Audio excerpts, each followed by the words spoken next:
శ్రీ గణేశాయ నమః. శ్రీ గురుభ్యో నమః. శ్రీ సరస్వత్యై నమః. గురుబ్రహ్మ గురువిష్ణుః గురుర్దేవో మహేశ్వరः గురుః సాక్షాత్ పరబ్రహ్మ తస్మై శ్రీ గురవే నమః. సదాశివసమారంభాం వ్యాస శంకర మధ్యమాం అస్మదాచార్య పర్యంతాం వందే గురుపరంపరాం.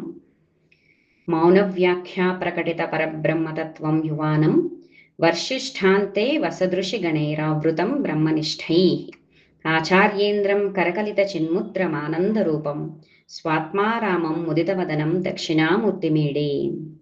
శృతిస్మృతిపురాణానాం ఆలయం కరుణాలయం నమామి భగవత్పాదశంకరం లోకశంకరం.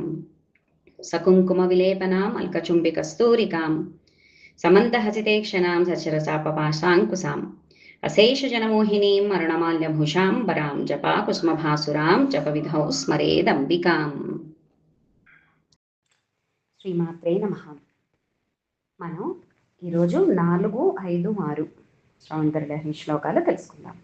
4వది త్వదన్యపాణిభ్యామభయవరదో దైవతగణః త్వమేకా నైవాసి ప్రకటిత వరాభీత్యభినయ భయాత్రాతుం దాతుం ఫలమపి చ వాంఛాసమధికం శరణ్యే లోకానాం తవ హి చరణావేవ నిపుణౌ.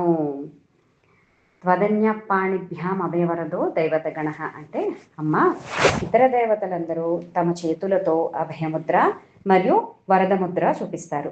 వారి కరుణను ఆ ముద్రల ద్వారా వ్యక్తపరుస్తారు. మామూలుగా మనం దేవీ దేవతల ఫోటోలు చూస్తే త్వమేక నైవాసి ప్రకటిత వరాభీత్యభినయ, కానీ నువ్వు మాత్రం అలా చేయవు. అసలు నీ చేతులు అభయముద్రలో కానీ వరదముద్రలో కానీ ఉండవు. అవి ఏం పట్టుకుంటాయి? పాశం, అంకుశం, పుష్పబాణాలు, చెరుకు వెళ్ళు. 4 చేతులకి 4 పట్టుకుంటుంది తల్లి, ధరించి జగత్తును అనుగ్రహిస్తాయి.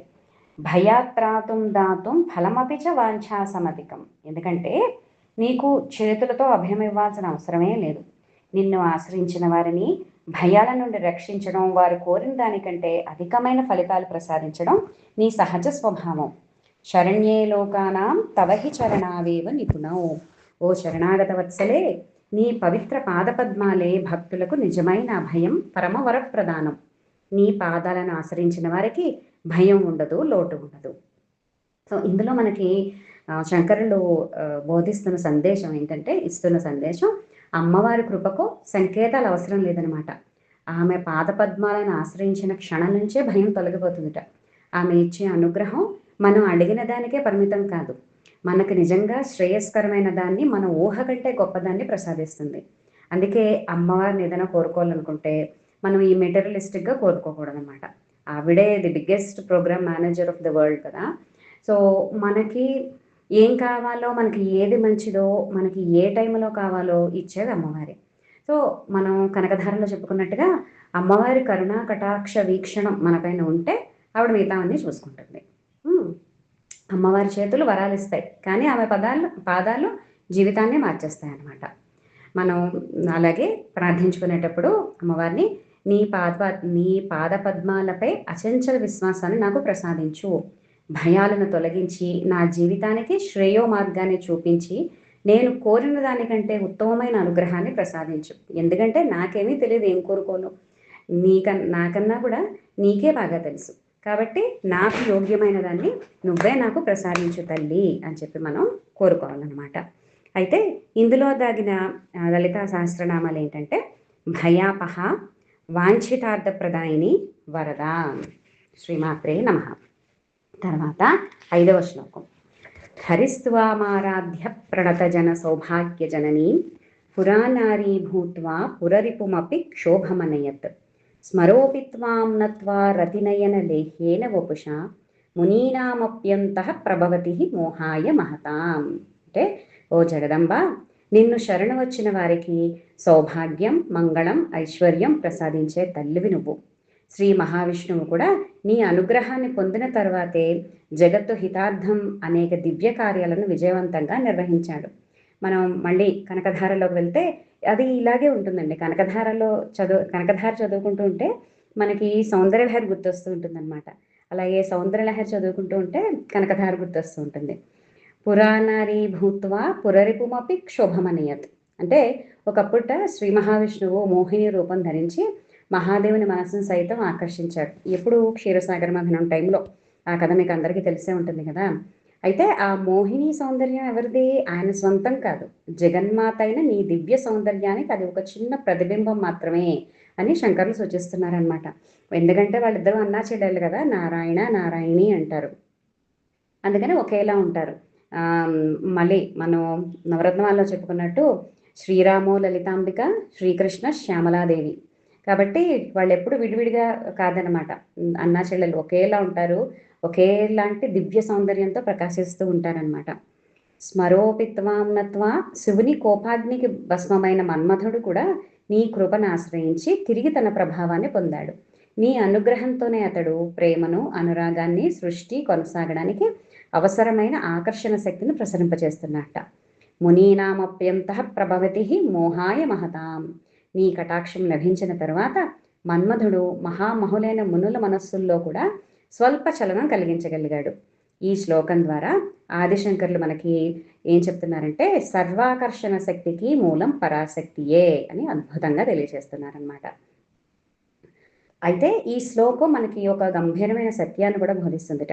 అదేంటంటే అందం, ఆకర్షణ, మాధుర్యం, ప్రేమ ఇవన్నీ కూడా దేవి ప్రసాదించిన దివ్య శక్తులు. ఈ శక్తులు మనకి స్వార్థానికి కదనమాట. ప్రేమను పెంపొందించడానికి, ధర్మాన్ని స్థాపించడానికి, సృష్టి సమతుల్యతను కాపాడడానికి ఉపయోగపడాలి. భక్తుని హృదయంలో వికసించే నిజమైన సౌందర్యం బాహ్య రూపంలో కాదు, అమ్మవారి కృపతో నిండిన అంతరంగంలో ఉంటుందిట. అమ్మ సౌందర్యం అనేది కోటేశ్వరరావు గారు ఒక మంచి ఎగ్జాంపుల్ చెప్తారు. అమ్మను మించిన సౌందర్యవతి లోకంలో ఎవరికి ఉండదనమాట. అమ్మ నల్లగా ఉన్నా, ఎత్తుగా ఉన్నా, సన్నగా ఉన్నా, తెల్లగా ఉన్నా, ఎలా ఉన్నా కూడా అమ్మ అమ్మే.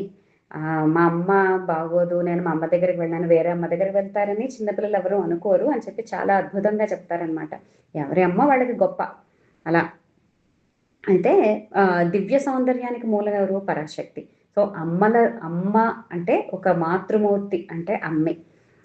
ఏ ఏ మాతృమూర్తి అయినా, ఏ స్త్రీ అయినా కూడా పరాశక్తి స్వరూపాలు అనమాట.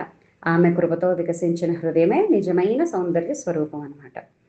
ఇందులో మనకి స్మరించదగిన లలితానామాలు భక్త సౌభాగ్యదాయిని, మందస్మిత ప్రభాపూర మజ్జత్ కామేశ మానస, హారనేత్రాగ్ని సందగ్ధ కామ సంజీవనౌషధి, కామపూజిత, శ్రీ విద్యా కామసేవిత. శ్రీమాత్రే నమః. తర్వాత 6వ శ్లోకం. ధను పౌష్పం మౌర్వీ మధుకరమయీ పంచవిశికా, వసంత సామంతో మలయ మరుదాయోధనరథ, తథాప్యేక సర్వం హిమగిరిసుతే కామపి కృపాం, అపాంగాత్తే లబ్ధ్వా జగదిదమనంగో విజయతే. ఈ అపాంగ అంటే సైడ్ గ్లాన్స్, క్రీగంటి చూపు అమ్మవారిది. మనం మళ్ళీ కనకధారలో చాలాసార్లు ప్రస్తావించుకున్నాం కదా. ఇప్పుడు ఇక్కడ ఎలా చెప్తారో చూద్దాం. ధను పౌష్పం మౌర్వి మధుకరమయ్యి పంచవిశిక అంటే, ఓ హిమగిరి పుత్రి, మన్మధుని విల్లు పుష్పాలతో చేసిందిట. దానికి తాడేమిటి? తేనెటీగల వరుస. పుష్పాలతో చేసిన విల్లు అసలు ఎంత బరువుగా ఉంటుంది. అలాగే తేనెటీగల తాడేమిటి? అది ఇంకా అసలు అవి ఎప్పుడు పడితే అప్పుడు విరిగిపోతూ ఉంటాయి కదా, ఎగిరిపోతూ ఉంటాయి. అతని 5 బాణాలు సుగంధ పుష్పాలు. బాహ్యంగా చూస్తే అవి యుద్ధానికి పనికిరాని మృదువైన సాధనాలు ఏదైనా కూడా కదా. ఇంకా ఏమిటిట? వసంత సామంతో మలయ మరుదాయోధనరథ. వసంత ఋతువు అతని మంత్రి.